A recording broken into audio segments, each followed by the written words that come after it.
معزز ناظرین، السلام علیکم ورحمۃ اللہ وبرکاتہ۔ اعوذ باللہ من الشیطان الرجیم، بسم اللہ الرحمن الرحیم، وبہ نستعین۔ رب اشرح لی صدری ویسر لی امری واحلل عقدۃ من لسانی یفقہوا قولی، رب زدنی علما، رب یسر ولا تؤثر وتمم بالخیر۔ قال رسول اللہ صلی اللہ علیہ وسلم: خیرکم من تعلم القرآن وعلمہ، رواہ البخاری۔ نبی کریم صلی اللہ علیہ وسلم نے فرمایا، تم میں بہترین شخص وہ ہے جو قرآن سیکھے اور دوسروں کو سکھائے۔ تو چلیے اسی حدیث کے پیش نظر آج ہم سورۃ الفاتحہ کی تفسیر سیکھتے ہیں۔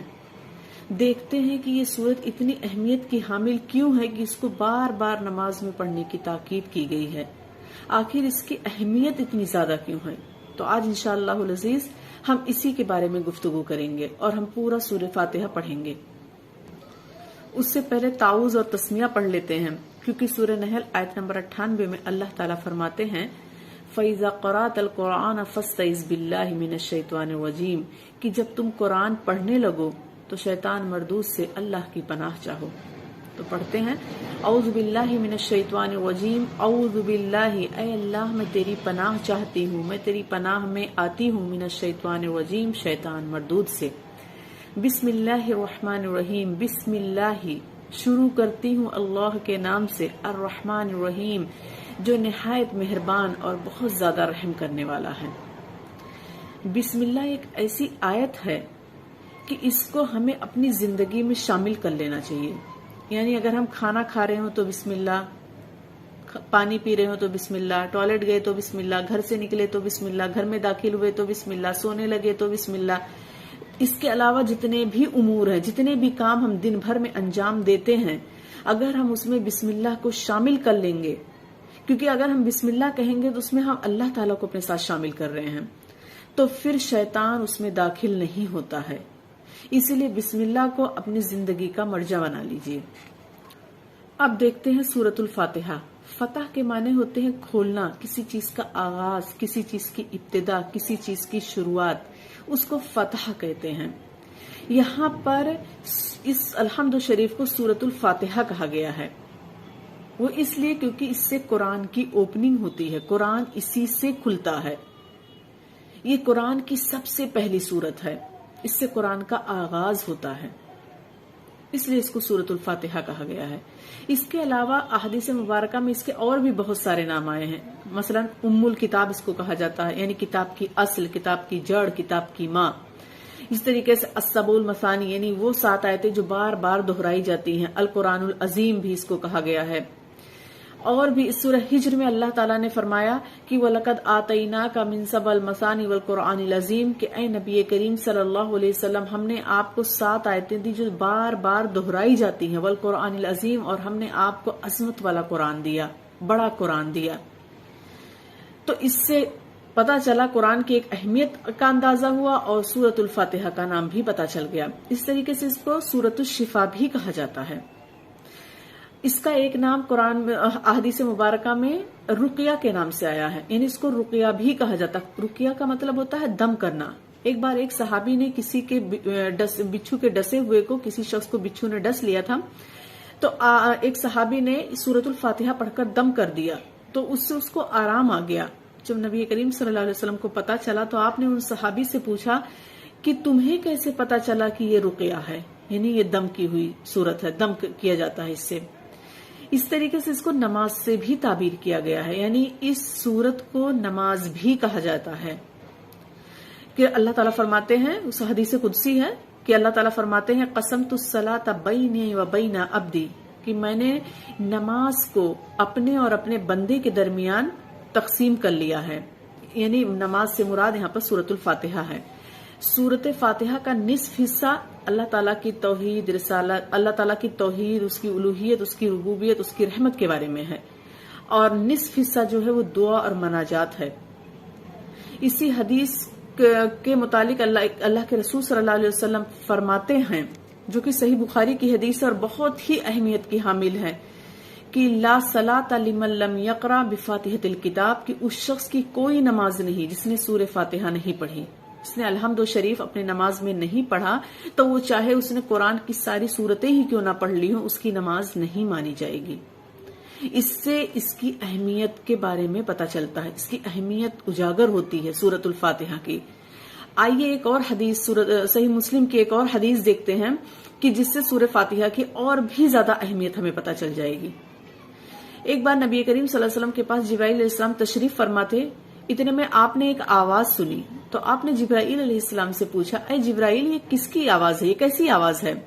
اور اتنے میں ایک فرشتہ اتر کر آتا ہے تو جبرائیل علیہ السلام نے فرمایا کہ اللہ کے رسول، آج آسمان کا ایک ایسا دروازہ کھولا گیا ہے جو اس سے پہلے کبھی نہیں کھولا گیا، اور یہ فرشتہ جو آیا ہے یہ اس سے پہلے کبھی دنیا میں نہیں آیا۔ وہ فرشتہ 2 نور لے کر آتا ہے، ایک سورۃ الفاتحہ اور ایک سورہ بقرہ کے آخری 2 آیتیں، آمن الرسول سے لے کر آخر تک، یہ 2۔ تو اس سے سورہ فاتحہ کی اہمیت کے بارے میں پتہ چلا ہمیں۔ جتنی بھی آسمانی کتابیں آئی ہیں ان سب کا خلاصہ قرآن کریم ہے۔ قرآن کا خلاصہ سورۃ الفاتحہ ہے، سورہ فاتحہ کا خلاصہ ایاک نعبد و ایاک نستعین ہے۔ پورے قرآن کی چابی اگر ہم کہیں تو وہ سورۃ الفاتحہ ہے، کیونکہ وہ انٹروڈکشن ہے، وہ تمہید ہے۔ پورے قرآن میں توحید، رسالت اور آخرت کے بارے میں بات کی گئی ہے، اور سورۃ الفاتحہ میں بھی یہی چیز بتائی گئی ہے۔ وہ کس طریقے سے؟ وہ ایسے کہ الحمدللہ رب العالمین الرحمن الرحیم، اس میں اللہ تعالیٰ کی ذات، صفات اور اس کی توحید کے بارے میں بتایا گیا ہے۔ مالک یوم الدین، اس میں جزا، سزا اور آخرت کا تذکرہ ہے۔ ایاک نعبد، یہ مقصد زندگی ہے، یہ ہماری زندگی کا مقصد ہے، ہم دنیا میں کیوں آئے ہیں یہ مقصد ہے۔ ایاک نعبد و ایاک نستعین، اہدنا الصراط المستقیم، یہ زندگی کی طلب ہے، یہ ہماری زندگی کی طلب ہے، ہماری زندگی کی خواہش ہے۔ صراط الذین انعمت علیہم سے لے کر آخر تک جو ہے وہ رسالت کے بارے میں بات کی گئی ہے۔ سورہ فاتحہ ایک ایسی سورت ہے کہ اس سے پہلے یہ کسی بھی امت کو نہیں دی گئی، اتنی اہمیت کی حامل یہ سورت ہے۔ یہ صرف امت محمدیہ صلی اللہ علیہ وسلم کو دی گئی ہے۔ جب بندہ کہتا ہے الحمدللہ رب العالمین تو اللہ تعالیٰ فرماتے ہیں میرے بندے نے میری تعریف کی، فرشتوں سے فرماتے ہیں کہ میرے بندے نے میری تعریف کی۔ جب بندہ کہتا ہے الرحمن الرحیم تو اللہ تعالیٰ فرماتے ہیں میرے بندے نے میری مدح کی۔ جب بندہ کہتا ہے مالک یوم الدین تو اللہ تعالیٰ فرماتے ہیں کہ میرے بندے نے میری تعریف کی۔ جب بندہ کہتا ہے ایاک نعبد و ایاک نستعین تو اللہ تعالیٰ فرماتے ہیں یہ میرے اور میرے بندے کے درمیان کا معاملہ ہے، میرا بندہ جو مجھ سے مانگے گا میں اس کو دوں گا۔ پھر اللہ تعالیٰ ہمیں خود مانگنے کا طریقہ سکھاتے ہیں، خود ہی بتا رہے ہیں اللہ تعالیٰ کہ میرے بندو تم مجھ سے یہ مانگو، کیونکہ اللہ تعالیٰ فرماتے ہیں نا کہ میرا بندہ جو مجھ سے مانگے گا میں اس کو دوں گا، تو اس لیے جانتے ہیں اللہ تعالیٰ کہ میرا بندہ مجھ سے ادھر ادھر کی چیزیں مانگے گا، اس لیے اللہ تعالیٰ سیدھی چیز سکھا رہے ہیں، اہدنا الصراط المستقیم صراط الذین الی الآخر، یہاں تک اللہ تعالیٰ ہمیں سکھا رہے ہیں۔ تو چلیے اب سورہ فاتحہ کی ایک ایک آیتوں کی تفسیر دیکھ لیتے ہیں۔ الحمدللہ رب العالمین، الحمدللہ تمام تعریفیں اس اللہ کے لیے ہیں رب العالمین جو تمام جہانوں کا رب ہے۔ الحمدللہ، اس سے پتا چلا کہ اللہ تعالیٰ کوئی بھی لوکل، علاقائی، ٹرائبل یا پھر ریجنل گاڈ نہیں ہے، بلکہ وہ تمام جہانوں کا رب ہے۔ وہ کسی ایک پرٹیکولر، کسی ایک خطے کا، کسی ایک علاقے کا، کسی ایک شہر کا، کسی ایک ملک کا رب نہیں ہے، بلکہ وہ رب العالمین ہے، تمام جہانوں کا رب ہے۔ اب جہان، فرشتوں کا بھی جہان ہے، انسانوں کے بھی جہان ہے، جنوں کے بھی جہان ہے، جانوروں کے بھی جہان ہے، اس کے علاوہ برزخ کی بھی زندگی ہے اور آخرت کی بھی زندگی ہے، اور یہ دنیاوی زندگی ہے۔ ان تمام جہانوں کا رب صرف اور صرف اللہ ہے۔ تو اس سے پتا چلا کہ الحمدللہ ایک حدیث میں آتا ہے کہ افضل الذکر لا الہ الا اللہ ہے اور افضل الدعا الحمدللہ ہے۔ اور حدیث میں آتا، صحیح مسلم کی حدیث ہے کہ الحمدللہ تملأ المیزان، کہ الحمدللہ جو ہے وہ میزان کو یعنی ترازو کو بھر دیتا ہے۔ صحیح مسلم کی ایک حدیث میں آتا ہے کہ اللہ تعالیٰ پسند فرماتا ہے کہ میرا بندہ کھانے پینے سے پہلے کھانے پینے کے بعد الحمدللہ کہے۔